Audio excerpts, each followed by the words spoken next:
उठें तो पहले उठने का प्रातः कालीन उठें तो पहले उठने का नियम लें कि सूर्योदय के 1 घंटा पहले हम उठेंगे। देखो हमारी प्रार्थना मानना। तो इस समय सूर्योदय कई बजे होता है? लगभग 6 बजे 6:30 बजे गुरुदेव। छः। आप 5 बजे उठ जाइए और उठ करके सबसे पहला कार्य कीजिए, पृथ्वी के चरण स्पर्श कीजिए, भूमि के चरण स्पर्श कीजिए। और फिर आप जिस आसन पर बैठे हैं, देखो ध्यान से हमारी तरफ सुनना, जिस आसन पे बैठे हैं, जिस पे शयन किए थे, जिस सैया पर सोए थे, पृथ्वी को प्रणाम करने के बाद उसी सैया में 5 मिनट केवल बैठ जाइए और 5 मिनट बैठकर 5 संतों का नाम ले लीजिए। जैसे हम लोग श्री स्वामी हरिदास जी की जय, हरिवंश महाप्रभु की जय, हरिराम व्यास जी की जय, नागरीदास जी की जय, श्री ध्रुवदास जी की जय, पांच पांच संतों के नाम याद कर लीजिए। इसके बाद नीचे उतरिए और पहले जो अपने माता पिता, अगर वो शयन कर रहे हैं तो कोई बात नहीं है, अगर वो शयन नहीं कर रहे हैं तो पहले जाकर माथा रखकर उनको प्रणाम कीजिए।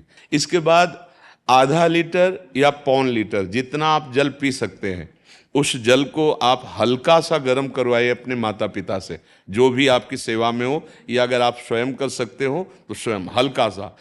अगर 500 ग्राम पी जाए तो और अच्छी बात है, और इससे ज्यादा पी जाए तो अच्छी बात है। वज्रासन में बैठना आता है? वज्रासन जानते हो आप लोग? देखो वज्रासन, वो देखो बैठ रहे हैं, ये दोनों पैरों को ऐसे करके इसमें इससे बैठकर जल पिया जाए। ये आपके ब्रह्मचर्य की रक्षा करेगा, कब्ज नहीं होने देगा और आपके मस्तिष्क की गर्मी को ठंडा करेगा। ऐसे वज्रासन में बैठकर धीरे धीरे 5 या 10 मिनट में जल पिया जाए, एकदम न पिया जाए। गिलास में लेकर के 500 ग्राम जल धीरे धीरे उसको पिया जाए। फिर इसके बाद आपको 100-200 कदम टहलना है। फिर इसके बाद आप शौच जाइए। शौच अगर आपका पेट साफ हो जाता है, अगर नहीं साफ होता है, कोई ऐसी परेशानी लगती है, तो 1 चम्मच ईसबगोल की भूसी और छोटी हर का आधा चम्मच अगर रात्रि में दूध से या पानी से ले ले तो वो बार बार शौच नहीं लगाएगा, पर आपकी आंतें साफ हो जाएंगी। शौच जाने के बाद स्नान करें और फिर तुरंत, अगर आपको व्यायाम आता है तो करे, नहीं तो सीधा सरल बात होती है, 20 बार बैठ जाए बैठक और 10 बार लेटने वाली दंड। और इसके बाद जो अनुलोम विलोम, जो इससे खींचे इसे छोड़ दे, इससे खींचे इसे छोड़ दे। इसके बाद दोनों हाथ ऐसे करके 7 बार ऐसे करे, सीधा खींचे और सीधा छोड़ दे। इतना ही तुम्हारे लिए प्राणायाम की आवश्यकता है।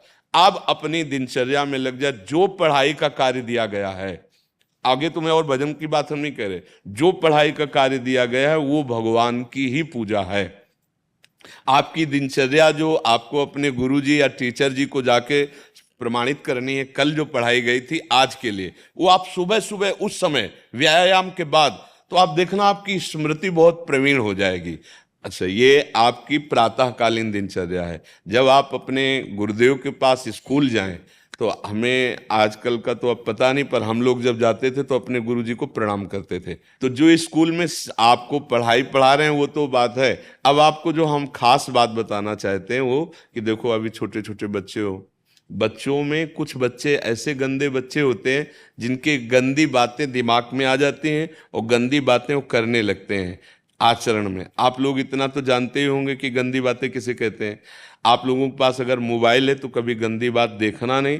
कोई भी बच्चा अगर गंदी बात दिखाए तो अपने टीचर से या अपने माता पिता से जाके शिकायत करनी चाहिए, वो बहुत हानिकारक होती है। कभी कोई भी गंदी बात अपने द्वारा नहीं होनी चाहिए। अभी आप नवीन जीवन धारण किए हुए हैं, आप भगवान की प्राप्ति, देश की भक्ति और बहुत अच्छे अच्छे पदों में जा सकते हैं। अच्छे पवित्र आचरण और पवित्र संस्कार। ब्रह्मचर्य के लिए गंदे बच्चों का संग त्याग करना, गंदी कोई ऐसी हरकत सिखावें या बात सिखावें तो उसको सुन करके छुपा नहीं लेना, तुरंत अपने टीचर से बताना या अपने माता पिता से बताना, और ऐसे बच्चे का कभी संग नहीं करना। और रात्रि के सोते समय ये जरूर ध्यान देने वाली विशेष बात है। रात्रि के सोते समय जो भगवान का नाम प्रिय, जैसे इन लोगों ने आप लोगों को बताया राधा वल्लभ श्री, तो सोते समय बस प्रार्थना करो कि हे प्रभु, आज दिन हमारा जो भी गलती हुई हो वो हमको आप प्रार्थना करते हैं कि आप हमें समझाओ क्या हमसे गलती हुई। अगर पूरी दिनचर्या में ऐसा लग रहा है हमसे कोई गलती नहीं, तो भगवान सुबह से अभी तक हम सोने जो जा रहे हैं ये पूरा समय आपको समर्पित। आप देखना, इसका फल देखना, एक तपस्वी की तपस्या का जो फल होता है ना, उसका ये फल मिलेगा। और सोते समय बस राधा वल्लभ श्री हरिवंश, राधा वल्लभ श्री हरिवंश, इधर उधर ना सोचते हुए, ना मोबाइल देखते हुए, ना कोई गंदी बात मन में, और चुपचाप सो जाइए। और जब फिर सुबह उठे तो फिर ऐसी दिनचर्या। और पढ़ाई, इस समय तुम्हारा भजन है,